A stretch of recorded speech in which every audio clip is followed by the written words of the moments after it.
Bien, empezamos con los gráficos de control por variables. Necesitamos realizar dos gráficos, uno para medir uno para controlar la exactitud y otro para controlar la precisión.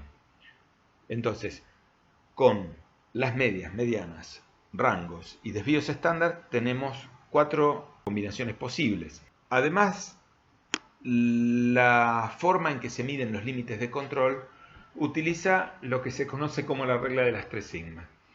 Esto implica tener 3 desvíos estándar por encima del valor nominal, 3 desviaciones estándar por debajo, lo que confiere una probabilidad de certeza del 99,8% de las observaciones. Es decir, que 2 de cada 1000 serían no conformes. Otras compañías en la actualidad han empezado a utilizar normas mucho más estrictas, como por ejemplo la conocida regla de Six Sigma de Motorola Company. Sencillamente lo que implica es tener un nivel de precisión en los procesos productivos que sea capaz de tener los valores tan cerca del valor nominal que 6 dispersiones son capaces de entrar dentro de los estándares. Eso implica tener un grado de error de 3,4 posibilidades por cada millón. Y en ciertos tipos de industria ese grado de precisión es realmente necesario. Sea como fuera, vamos a avanzar con la regla de las 3 sigma y que sirve en esta instancia para determinar los límites naturales del proceso. Ahora bien, si hablamos de límites naturales del proceso, vamos a hablar de gráficas de control sin valores especificados. Y para esto debemos saber cómo calcular los límites de control. Se utiliza un rango como datos de la medida de variabilidad del proceso, son sencillos de calcular, válido para tamaños de muestra pequeña, usualmente menor que 8, usualmente se utilizan 5. 5 unidades confieren una muestra y se toman usualmente alrededor de 20 muestras, lo que da un volumen de 100 elementos a muestrear. Entonces, un gráfico que muestre la tendencia central y otro que muestra la variabilidad. Los gráficos los construimos mediante el concepto de subgrupos o subgrupos racionales que tienen que ver con mediciones durante un proceso y en función del siguiente criterio: lograr la máxima variabilidad entre cada subgrupo y que dentro de los subgrupos exista la mínima variabilidad posible. Esto significa en un determinado momento sacar todas las piezas juntas y a lo largo del tiempo ir tomando intervalos de manera tal de dar lugar a que las variabilidades puedan manifestarse. Entonces, dependiendo de si es una industria o una empresa que es muy automatizada o poco automatizada, podría usarse uno de estos dos criterios, es decir, retirar varias piezas juntas en intervalos regulares o, por ejemplo, una cada tantos minutos si es una industria muy automatizada, ¿sí? Esos serían los criterios básicos para poder establecer grupos.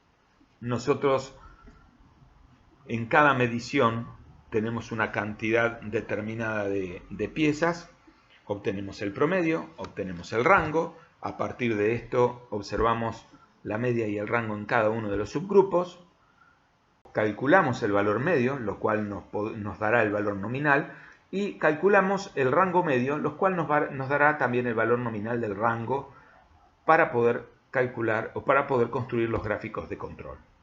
Para obtener los límites naturales del proceso, utilizamos un cálculo de la distribución de probabilidad normal, que tiene que ver con coeficientes que me permiten calcular, multiplicando el rango medio por este coeficiente, el valor de 3 dispersiones. Habíamos hablado de que los gráficos de control se iban a calcular mediante 3 dispersiones. Calculamos los límites naturales primero para los rangos. El coeficiente de 4 y de 3 está calculado en base a la distribución normal, como decíamos, están tabulados Y en una muestra de 5 elementos observamos cómo el valor de D4 es 2,114 para 5 muestras, el valor de D3 es 0, hasta 6 muestras es 0. Tengan en cuenta que el rango mínimo, valor 0, es, digamos, no tiene sentido un rango negativo, ¿sí? El valor negativo es un rango que no tiene sentido físico. Entonces, esa es la forma en que podemos calcular los límites para los rangos, y es importante porque a partir de los valores de rango se determinan después los límites para los promedios. Nosotros tenemos que calcular el rango medio y el valor de 3 dispersiones es el coeficiente A2 multiplicado por el rango medio. Sumado y restado me darán los valores de los límites superiores e inferiores del gráfico de control, como lo observamos aquí. Bien, gráficos para media, para rango, gráficos de control con valores especificados. Nosotros podemos tener las especificaciones, pero estamos muestreando y haciendo promedios en una cantidad determinada de valores. Entonces, los límites de control tenemos que traducirlos a estos valores. El criterio adoptado es que la discrepancia va a ser igual a 3 sigma, ¿sí? La tolerancia son 6 sigma y en función de esto, para n igual 5 calculamos los valores especificados. Vamos a un ejemplo. Tenemos una especificación 8 centímetros de largo más menos 0,2. Aquí tenemos que la tolerancia es 0,4, la discrepancia es 0,2 y el valor nominal es 8. Entonces, el valor nominal m más 3 desviaciones es lo mismo que el desvío estándar de un promedio de unidades es igual a el desvío estándar de ese promedio dividido la raíz cuadrada de n, donde n es la dimensión de la muestra, ¿sí? De modo tal que nos va a quedar como límite superior el valor nominal más la discrepancia dividido la raíz de n, y como límite inferior el valor nominal menos la discrepancia dividido la raíz cuadrada de n. Hablando de capacidad, y para esto establecemos un índice de capacidad, sabemos que la capacidad del proceso tiene que ser tal que los límites naturales del proceso deban estar dentro de los límites de las especificaciones. Y para esto diremos que un proceso es capaz cuando su índice de capacidad sea igual o mayor que 1.